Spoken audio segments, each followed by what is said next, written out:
100 pensamentos de Gandhi sobre Deus e a alma, fé e amor. Em 1969, perlustrei a Índia e encerrei a minha peregrinação em Nova Delhi, capital do país. Aí, no magnífico Museu Mahatma Gandhi, adquiri um livrinho com 100 dizeres de Gandhi, publicado em inglês e em sânscrito. É tão precioso o conteúdo deste livro que não resisti à tentação de traduzi-lo e oferecê-lo aos leitores brasileiros. Fala de Deus e da alma, de fé e amor, de paz e guerra, da coragem de morrer e da covardia de matar, de filosofia e arte, do silêncio de Deus e do ruído dos homens, de verdade e não violência, e de muitas outras coisas de que todos falam e escrevem e que poucos conhecem de vivência própria, como Gandhi as conhecia. Amigo leitor, leva contigo por toda parte esta joia de inestimável valor. Lê e saboreia diariamente algumas destas verdades e belezas. Algures, escreveu Gandhi, que a verdade é dura como diamante e delicada como flor de pessegueiro. E em parte alguma aparece tão nitidamente essa dureza diamantina e essa delicadeza florida, como na vivência cristalizada nestas poucas páginas.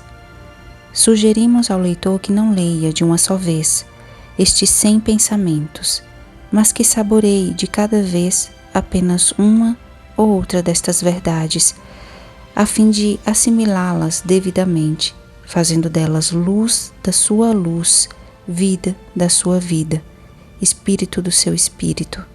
Se jamais houve, durante esses quase 2000 anos da era cristã, um genuíno discípulo do Cristo, então foi aquele homem a quem o povo indiano chamava a grande alma, Mahatma, e cuja vida era intensamente crística, embora Gandhi não tenha sido oficialmente cristão.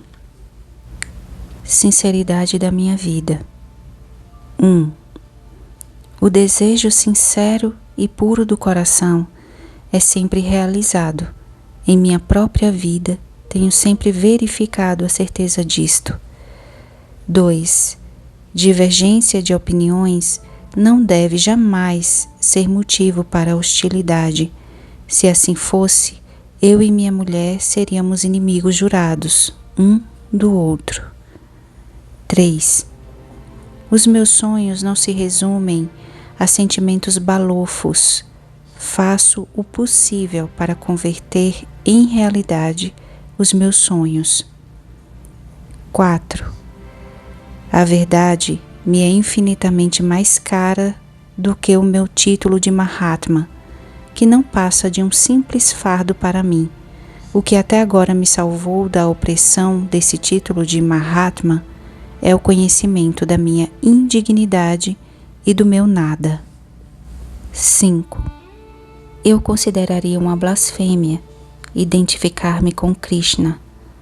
Faço apenas questão de ser um humilde operário e nada mais, a serviço de uma grande causa, a qual pode antes ser prejudicada do que auxiliada pela glorificação de seus chefes. 6. Bem pouco sabe o mundo de quanto a minha chamada grandeza depende das incessantes labutas e dos sofrimentos de silenciosos operários, homens e mulheres, devotados, eficientes e puros. 7. A maior honra que meus amigos me podem prestar é procurarem realizar em sua vida o ideal pelo que vivo, ou então oporem-me a maior resistência possível, se não tiverem fé no meu ideal. 8. Estou convencido das minhas próprias limitações, e esta convicção é minha força. 9. Não suspiro pelo martírio, mas, se ele me acontecer, nesse caminho que eu considero meu dever em defesa da verdade que professo, então eu o terei merecido. 10. Há muitas coisas de que não podemos escapar, sem mais nem menos, mesmo evitando-as. Este invólucro terrestre em que estou aprisionado é o tormento da minha vida, mas tenho de entender-me com ele e mesmo aceitá-lo de boa vontade. 11. Sinto e reconheço plenamente a minha fraqueza, mas a minha fé em Deus e em sua força e seu amor é inabalável. Eu sou como um pouco de argila nas mãos do oleiro. 12. A minha roupagem carnal é tão corruptível como a de todos os meus companheiros humanos, e por isso estou tão sujeito a erros como qualquer um deles. 13. No meio das humilhações e da chamada derrota de uma vida tempestuosa, sou capaz de manter a minha paz, graças à subjacente fé que tenho em Deus, traduzida como verdade. 14. A minha vida é um todo indivisível e todos os meus atos convergem uns nos outros, e todos eles nascem do insaciável amor que tenho para com toda a humanidade. 15. Conheço o meu caminho, ele é reto e estreito, é como o gume de uma espada, tenho prazer em andar esse caminho. Choro quando tropeço. Deus diz: quem trabalha com esforço não perecerá, e eu tenho uma fé implícita nesta promessa. 16. Por isso, embora minha fraqueza me faça cair 1000 vezes, não perderei a fé, e espero ver a luz quando a minha carne estiver perfeitamente dominada, como um dia acontecerá. 17. O meu espírito me impele numa direção e minha carne me impele em direção contrária. Há uma libertação desse jogo de duas forças, mas essa libertação só pode ser obtida pouco a pouco, através de estágios dolorosos. 18. Não posso atingir a libertação por uma recusa mecânica de agir, mas tão somente por uma atividade inteligente, despida de qualquer interesse. Esta luta equivale a uma incessante crucificação da carne, até que o espírito seja plenamente liberto. 19. Passo pelo mundo tateando o meu caminho rumo à luz, no meio das trevas que me cercam. Muitas vezes aberro do caminho e falho nos meus cálculos. Confio somente em Deus e tenho fé nos homens somente porque tenho fé em Deus.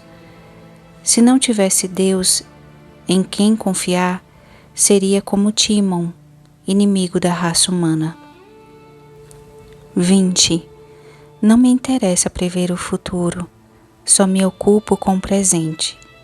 Deus não me deu o controle sobre o momento vindouro. 21. Nunca nenhum homem finito conhecerá plenamente a verdade e o amor, que em si mesmos são infinitos. 22. Estou satisfeito em realizar as coisas que tenho na minha frente.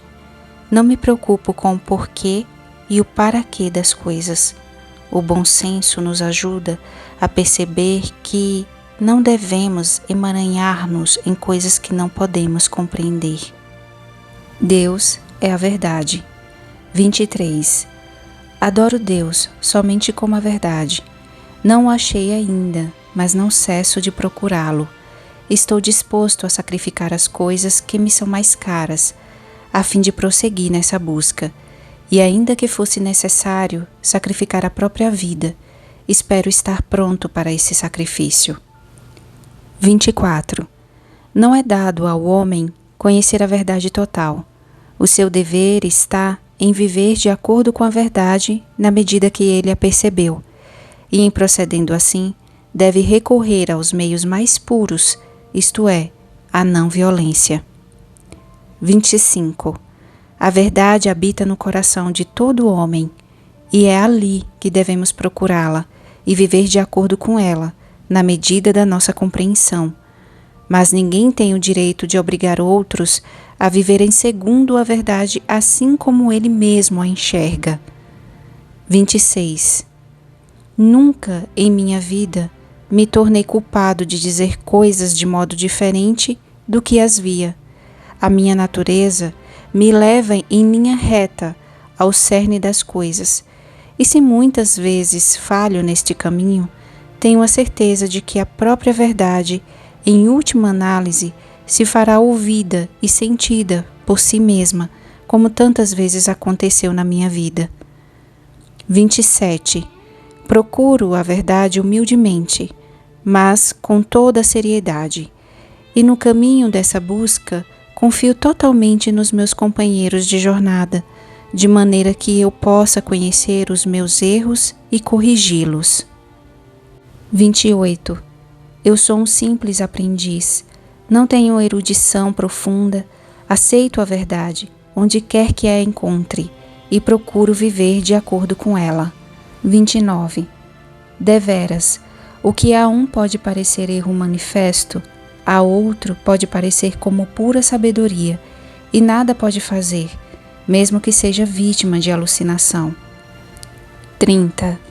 Dizia Tucídides, com verdade, embora não haja prata na madrepérola, nem água no raio solar, nenhum poder da terra pode libertar o iludido da sua obsessão, enquanto perdurar nele a ilusão da prata na concha nacarada ou a da água no raio de luz. 31. Há um poder misterioso e indefinível que tudo permeia.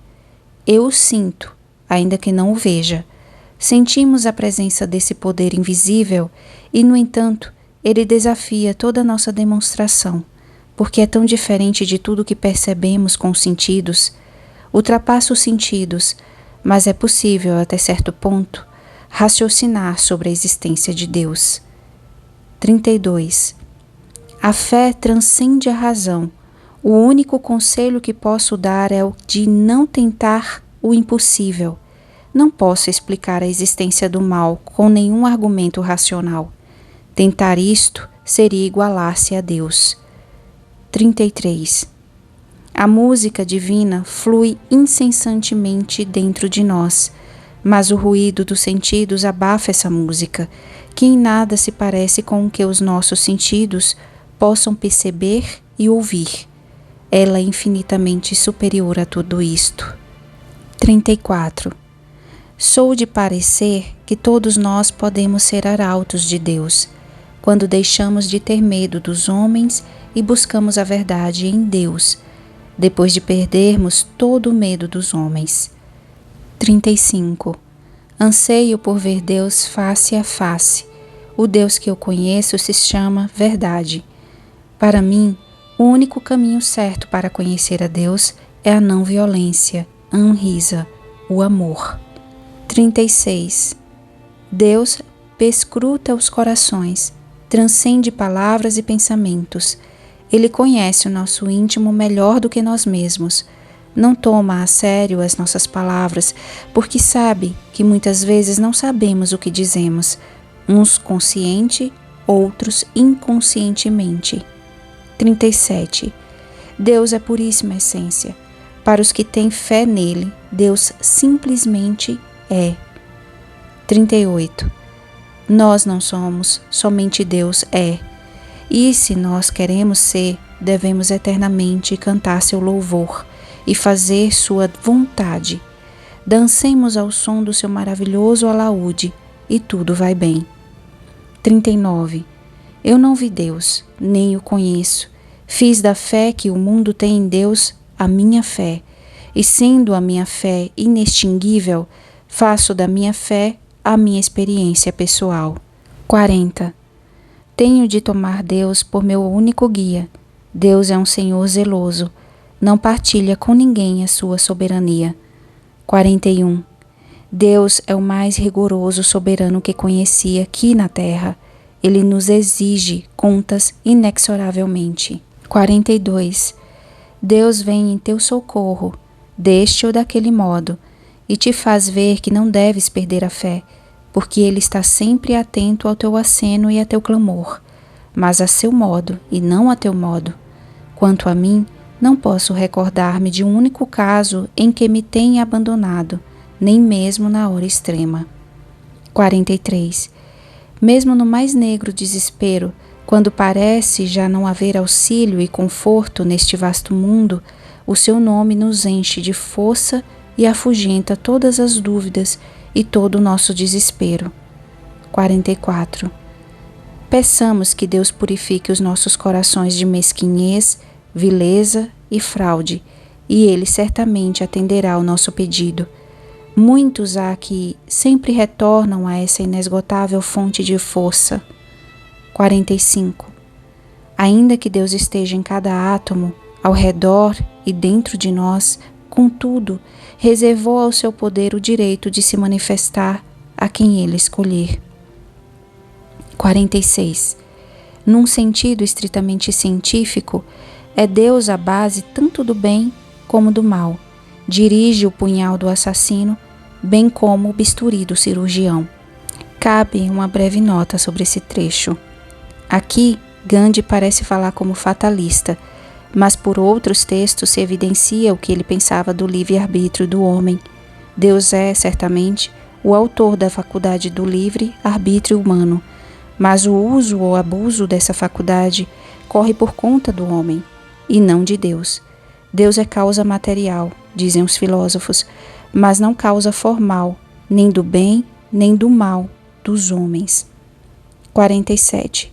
Tenho visto e creio que Deus nunca nos aparece em pessoa, mas sim através de uma ação que é responsável pela nossa libertação em nossas horas mais angustiosas. 48. Nunca achei que Deus deixasse de me responder, mas perto de mim o tenho encontrado, quando mais escuro parecia o horizonte. Nos tormentos dos meus cárceres, quando a jornada da minha vida não era nada bonançosa, não me recordo de um só momento da minha vida em que me sentisse abandonado por Deus. 49. Se eu tenho de me identificar com o sofrimento do mais insignificante homem da Índia, se eu tenho o poder, mesmo o menor do mundo, possa eu identificar-me com os pecados dos pequeninos confiados aos meus cuidados, e assim fazendo, com toda a humildade, espero um dia ver Deus, a verdade, face a face. 50. O homem é um ser falível, nunca pode ter certeza dos seus passos, nem eu me arvoro em guia infalível, nem me arrogo inspiração. Para ser guia infalível, devia o homem ter coração perfeitamente inocente, incapaz de fazer o mal. Eu, por mim, não estou neste caso. 51. Através de todas as tribulações, tenho experimentado Deus como Salvador. Sei que a frase Deus me salvou tem hoje um sentido mais profundo para mim, e contudo sinto não ter ainda compreendido a sua significação integral. Somente uma experiência mais profunda poderá ajudar-me a alcançar uma compreensão mais completa. 52. A adoração ou oração não consistem em palavreado verbal, surgem das profundezas do coração, quando estamos vazios de tudo, menos do amor, quando mantemos em perfeita harmonia todas as cordas, a sua música passa a ser vibração para além do alcance. A oração não necessita de palavras. 53. Creio que uma prece silenciosa é, muitas vezes, mais poderosa do que um ato consciente. E por isto, quando me sinto sem ajuda, oro sem cessar, na certeza de que uma prece nascida de um coração puro não deixará nunca de ser atendida. 54. Deus não nos exige nada menos que uma total entrega da nossa personalidade, a fim de alcançarmos a única liberdade real, digna de ser alcançada.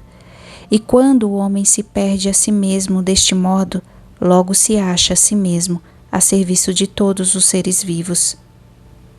Auscultando a voz do silêncio. 55. Abster-se de alimento é, muitas vezes, necessário para manter o corpo com saúde, mas não há tal coisa como abstenção da oração. 56. A experiência me ensinou que, para um adepto da verdade, o silêncio faz parte da disciplina espiritual. 57. O homem que fala pouco, raras vezes proferirá palavras imprudentes. Ele mede as suas palavras. O silêncio é um grande auxílio para quem, como eu, está em busca da verdade. 58. Não haveria perigo de espécie alguma se muitos homens fossem fiéis aos ditames da voz interna, mas, infelizmente, não há remédio contra a hipocrisia. 59. Antes que o homem possa ouvir a voz interna, tem de passar por um longo e árduo tirocínio de aprendizagem, e quando a voz fala desaparece qualquer dúvida. 60. Creio na absoluta unidade de Deus e por isto creio também numa humanidade una. Sempre considerei Deus sem forma, o que ausculto é uma voz como que vinda de longe, e contudo ela está bem perto. 61. Eu não estava sonhando quando escutava a voz interna, mas essa voz foi precedida de uma luta tremenda dentro de mim mesmo. Eu escutava, identifiquei a voz, e eis que a luta cessou, e eu estava cheio de tranquilidade. 62. Há quem pense que Deus seja um produto da nossa imaginação. Se isto fosse verdade, nada seria real. 63. As coisas reais são apenas relativamente reais. Para mim, a voz é mais real do que a minha própria existência. Ela nunca me enganou, e por isto nunca enganou os outros. Todo homem que quiser pode ouvir esta voz. 64. Não tenho a pretensão de que esta manifestação da voz de Deus seja algo novo. Infelizmente, não há nenhum caminho por onde se possa provar essa voz, a não ser por meio dos seus resultados. Deus não seria Deus se permitisse ser demonstrado por suas criaturas. 65. Deus nunca me abandonou, nem sequer na hora mais tenebrosa. Muitas vezes me salvou de mim mesmo e não me deixou um resquício de minha independência. Quanto maior a minha entrega a Deus, tanto maior é a minha alegria. 66. O homem não tem de obedecer a ninguém, a não ser ao seu próprio eu. Deve escutar a voz dentro de si mesmo. Quem não gostar do termo voz interna, diga os ditames da razão, aos quais tem de obedecer. Se não obedecer a Deus, não duvido de que terá de obedecer a algo que, em última análise, se revelará como sendo Deus. Felizmente, nada existe senão só Deus. Deus é o universo. 67. Como toda outra faculdade, também o hábito de escutar a suave e silenciosa voz tem de ser treinado, e exige talvez maior esforço do que a aquisição de outra faculdade qualquer. E ainda que entre milhares de aspirantes apenas uns poucos consigam ouvir a voz, vale bem a pena arriscá-lo e tolerar pretensões ambíguas. 68. O humilde pesquisador, como eu pretendo ser, tem de andar bem cauteloso para manter o equilíbrio da mente, tem de reduzir-se a zero para que Deus o possa guiar. 69. Será isto produto da minha ardente imaginação? Se assim for, bendigo a imaginação que, por mais de 55 anos, me garantiu uma vida equilibrada, porque me habituei a confiar conscientemente em Deus antes de ter 15 anos de idade. A arte é uma manifestação da alma. 70. As coisas têm dois aspectos, um externo, outro interno. O aspecto externo não tem valor a não ser enquanto auxilia o interno. Por isto, toda a arte verdadeira é uma manifestação da alma. As formas externas só têm valor na razão que expressam o espírito interno do homem. 71. Bem sei que muitos se dizem artistas e como tais são conhecidos, e contudo não há em suas obras um vestígio de surto da alma, nem de inquietude. 72. Toda a arte verdadeira deve ajudar o homem a realizar o seu eu interno. Quanto a mim, pessoalmente, creio que posso realizar a minha alma inteiramente sem formas externas. 73. As criações da arte humana têm valor somente enquanto ajudam a alma a progredir rumo à autorrealização. 74. O homem comum geralmente não vê beleza na verdade, passa de largo, cego para a beleza. Toda vez que o homem começa a ver beleza na verdade, nasce a arte verdadeira. 75. Não há beleza sem verdade. Por outro lado, pode ser que a verdade se manifeste de forma tal que, externamente, não revele beleza alguma. Dizem que Sócrates era o maior amigo da verdade em seu tempo, e, no entanto, consta que as suas feições eram as mais feias da Grécia. Na minha opinião, ele era belo, porque toda a sua vida estava empenhada na busca da verdade. 76. Criações realmente belas aparecem quando surge a verdadeira compreensão. Se raros são esses momentos na vida, raros são também na arte. 77. Quando admiro as maravilhas de um pôr do sol ou a beleza do luar, a minha alma se expande em adoração ao Criador. Procuro enxergá-lo em sua perfeição em todas as suas criaturas, mas mesmo o pôr ou nascer do sol me seriam obstáculos se não me ajudassem a pensar em Deus. Tudo que impede a alma de erguer voo é ilusão e armadilha, bem como nosso corpo que, muitas vezes, nos serve de estorvo em nosso caminho rumo às alturas. 78. A verdade é a primeira coisa que deve ser procurada, e a beleza e bondade nos serão acrescentadas. Foi isto que o Cristo ensinou realmente no Sermão da Montanha. É esta a verdade e a beleza pelas quais eu vivo e pelas quais desejaria morrer. 79. Gosto da música e de todas as demais artes, mas não lhes atribuo valor como geralmente acontece. Assim, por exemplo, não posso encontrar valor numa atividade que exija conhecimentos técnicos para ser compreendida. Quando contemplo o céu semeado de estrelas em sua infinita beleza, isto é para meus olhos, e isto significa para mim mais do que toda a arte humana me possa dar. 80. A vida é maior que todas as artes. Quisera até ir além e dizer que o homem que mais se aproxima da perfeição é o maior artista, pois que é a arte se lhe faltar o alicerce e arcabouço de uma vida nobre? 81. A verdadeira beleza consiste, acima de tudo, na pureza de coração. A arte, para ser arte, deve dar tranquilidade. Quero arte e literatura que possam falar a milhões de homens. 82.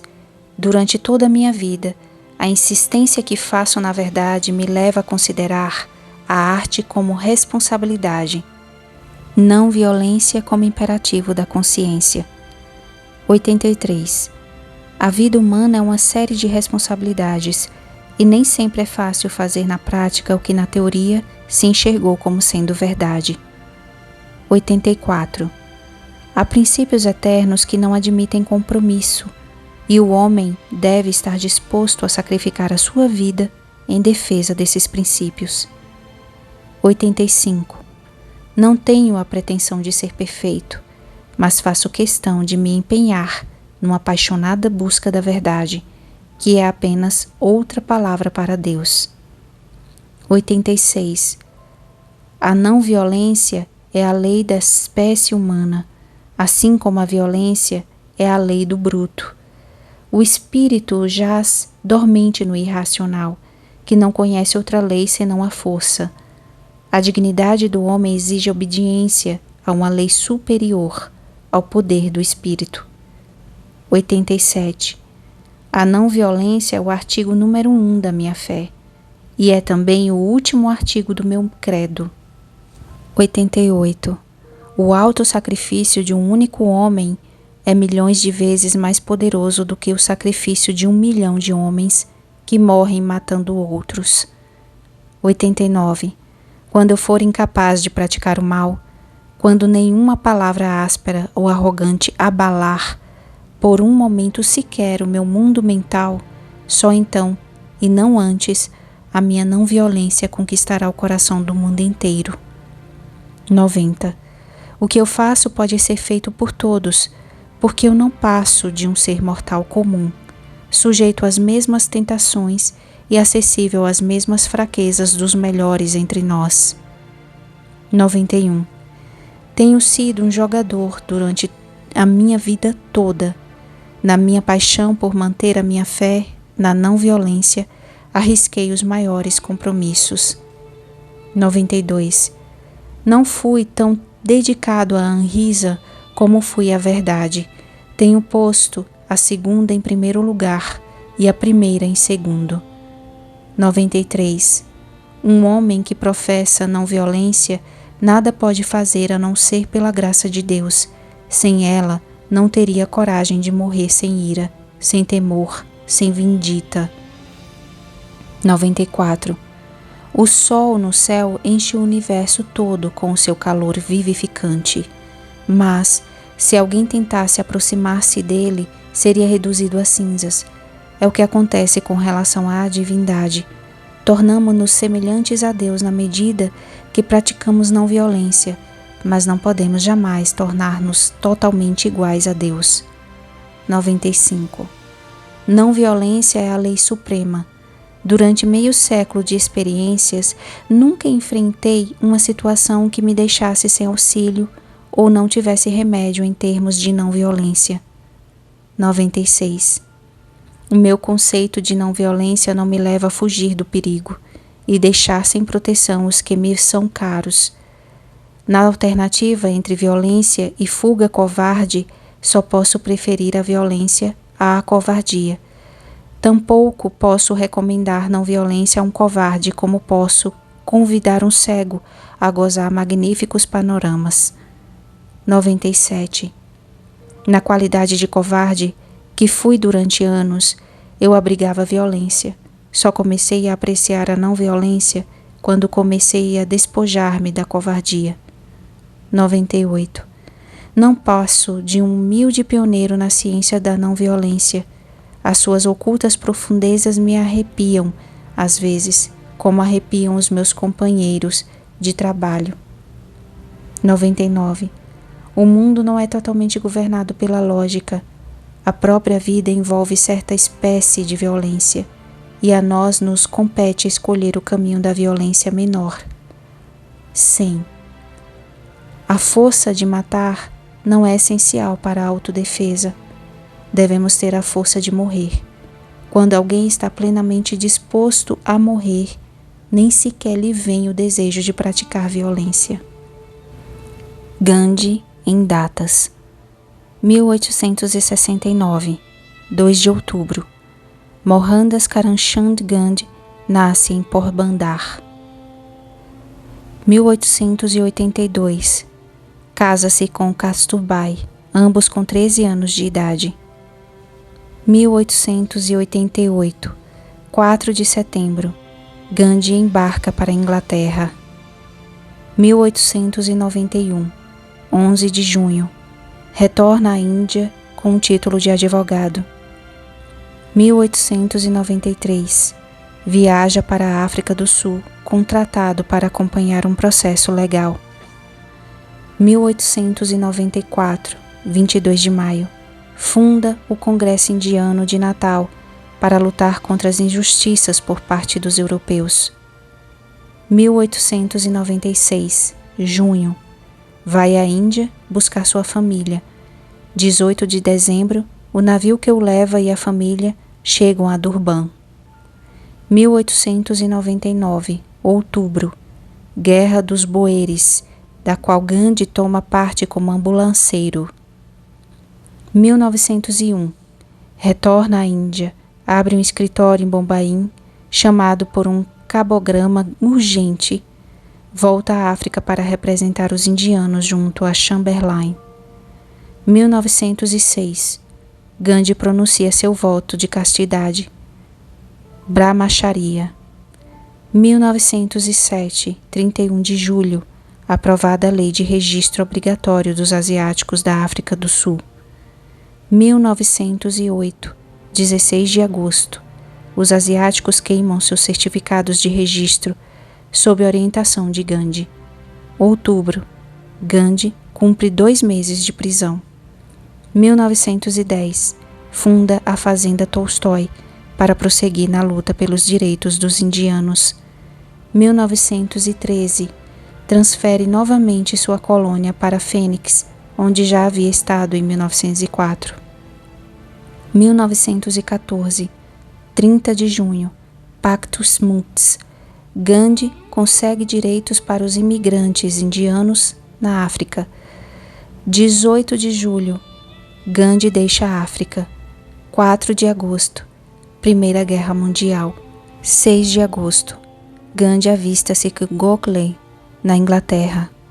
1915, 9 de janeiro, Gandhi retorna a Bombaim. 25 de maio, funda o Ashram Satyagraha em Ahmedabad. 1918, 26 de abril, participa da Conferência de Guerra com o vice-rei britânico. Julho, divulgação dos relatórios Montagu-Shelsey-Ford e da Comissão Howlett. 1919, 28 de fevereiro, juramento de Satyagraha na Índia.